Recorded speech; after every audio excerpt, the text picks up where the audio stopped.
Morning everyone, it's day 17 of Mahashivratri Sadhana, so there's 17 days to go.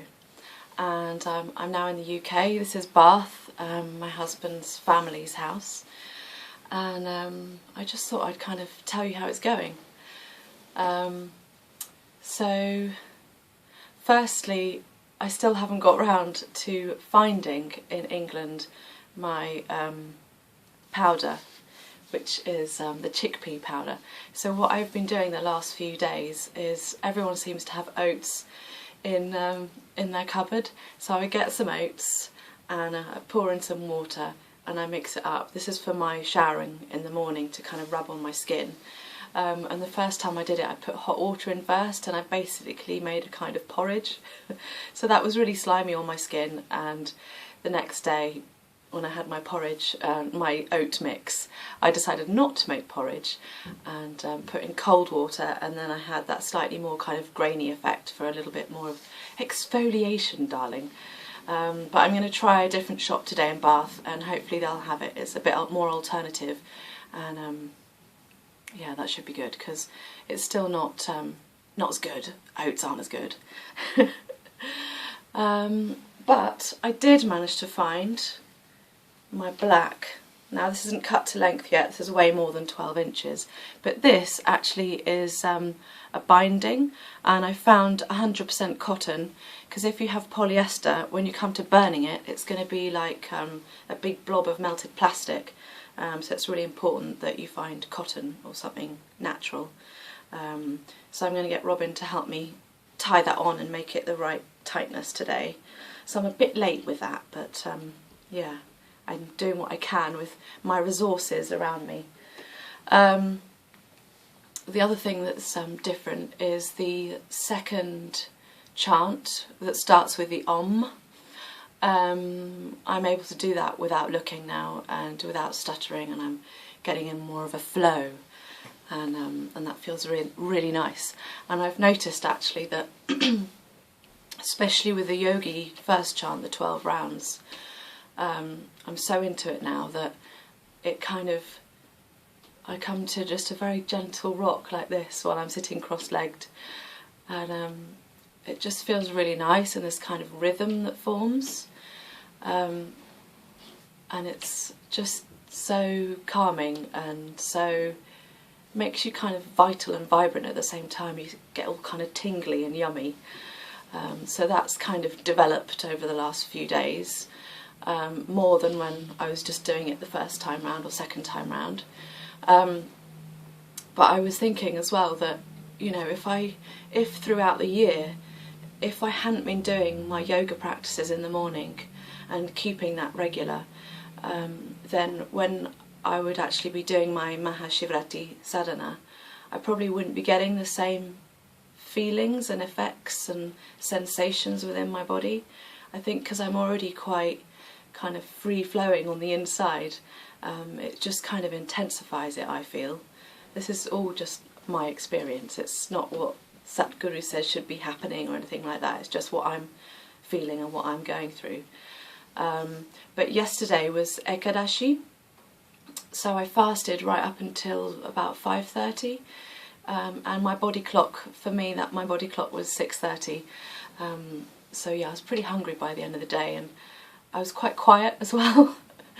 I didn't have loads of energy to kind of be very talkative in conversations, so I kind of just let other people talk, and it was the first day that we'd come to Bath and we're with Robin's family, so that might have been a bit odd for them, but yeah, I was just feeling not detached at all in any way. I'm still there with everyone, but I think when you're fasting you just go into a bit of a different zone, a different place, and I was just feeling very calm, and sometimes I feel kind of a bit floaty, and yeah, you know, your body's doing different things on the inside, but you kind of feel light because you're not digesting, so your energy isn't down in your stomach. It kind of makes your physical being feel lighter, and also kind of your head up here kind of just makes you feel like there's less need to think about things or analyse your surroundings. You're just there. You're just part of it.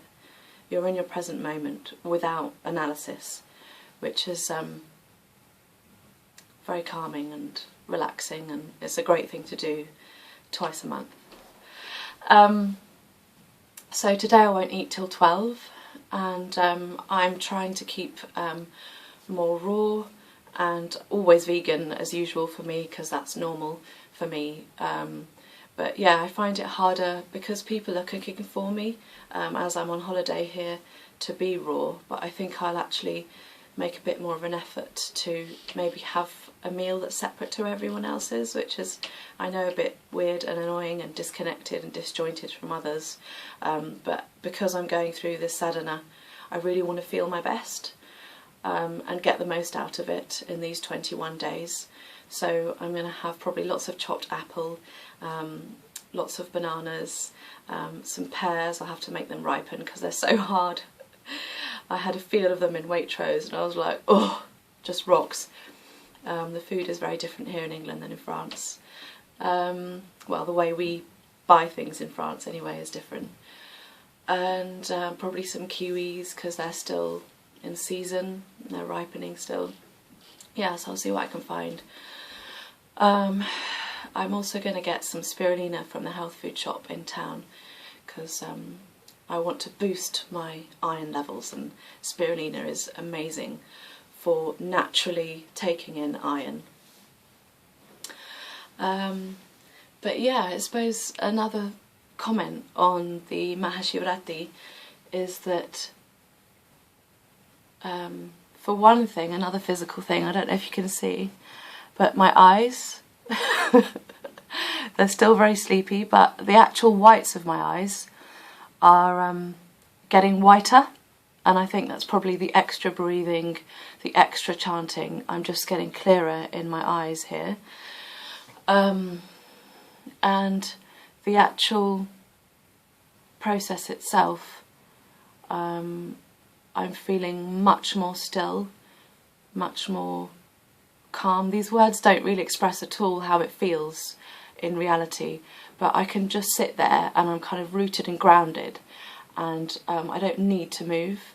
So yeah, my body is just kind of finding that centre much more quickly and much more easily and much more effortlessly. Oh yeah, and then right at the end today, so I'd done my Surya Kriya and I'd done my chanting with the breathing beforehand at the end, and because I've got bipolar, I'm trying to do much less of Shambhavi Mahamudra, so I'm just trying to stick to the chanting for really grounding myself, especially at this time of the year when everything's so powerful and strong with the cosmos and the moon and the sun and everything. But yeah, I found myself just sitting there at the end for my 7 minutes, or probably a little bit more because I was just so content. I just had this spontaneous big grin smile on my face, and it just didn't really go away. So I was just sitting there just smiling, and it was just staying there. And I was just thinking to myself, not really drawing, but how often do people continuously smile just like that for no reason whatsoever? No one's made me get to that place, no one's made me laugh. It wasn't a thought that made me smile, it was literally kind of, I don't know, it wasn't even a sensation, it just happened, and then continued. And then I was thinking about some of the people that I'm meeting in England, and some of the people that you see just walking around the street, and their faces are kind of lined and stressed and walking around with this kind of intense purpose that's kind of driven, but not from a place of happiness. It's driven from a place of, I have to do this now, or these things must be done before the end of the day.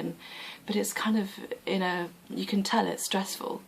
And how many times in their day do they spontaneously smile, or do they make themselves smile with how they feel?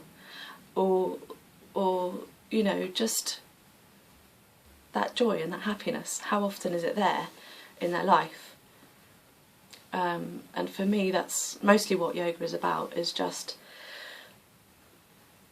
finding that joy much more so in my life from day to day. And